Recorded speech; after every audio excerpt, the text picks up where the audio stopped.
आणि यानंतर एक सविस्तर बातमी पाहणार आहोत। नाशिकमध्ये पालकमंत्री पदावरून महायुतीमध्ये रस्सीखेच बघायला मिळते। नाशिकात पालकमंत्री आमच्या राष्ट्रवादीचाच होणार असा दावाच माणिकराव कोकाटेंनी केलाय आणि यासोबतच छगन भुजबळ राष्ट्रवादी सोडणार नाही, ते नाराज नसून त्यांचे किरकोळ गैरसमज झालेत, मात्र त्यांच्याशी वरिष्ठ पातळीवर बोलणं सुरू असल्याचं कोकाटेंनी म्हटलंय।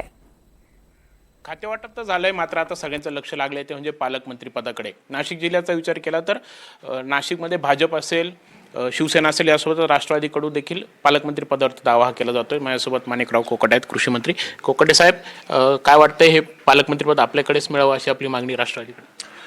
नाही, सर्वसाधारणपणे सर्व पक्षामध्ये चर्चा होऊन एकमत झालेलं आहे की ज्या पक्षाचे आमदार जास्त आहेत त्या पक्षाला पालकमंत्रीपद मिळावं असा सर्वसाधारणपणे नियम आहे, चर्चा आहे आणि आपसापसात या ठिकाणी निर्णय पण झालेला आहे।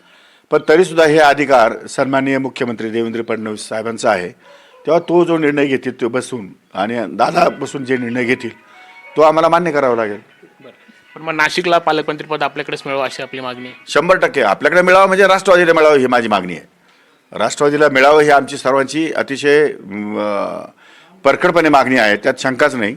फक्त तो निर्णय घेण्याचे अधिकार माननीय मुख्यमंत्र्यांना असल्यामुळे मुख्यमंत्री महोदय त्या पक्षांच्या प्रमुखाशी चर्चा करून आणि निर्णय घेतील। नेते छगन भुजबळ भाजपकडे जातील अशी सध्या चर्चा रंगलेली आहे। नाही, आज काय होणार नाही, ते कुठेही जाणार नाही आणि वरिष्ठ पातळीवर त्यांच्याशी बोलणी सुरू आहे। लवकरात लवकर तो निर्णय होईल आणि सर्व शांत होऊन जाईल। भुजबळांची नाराजी दूर राहील असं वाटतंय का? अजित पवारांवर सध्या ते आरोप करत आहेत। नाही, नाराजी वगैरे मला काही वाटत नाही। थोडासा किरकोळ गैरसमज आहेत, ते दूर होऊ शकतात, ते काय फार नाही। चर्चेने अनेक गैरसमज दूर होतात, त्यामुळे ते गैरसमज दूर होतील अशी मला खात्री आहे।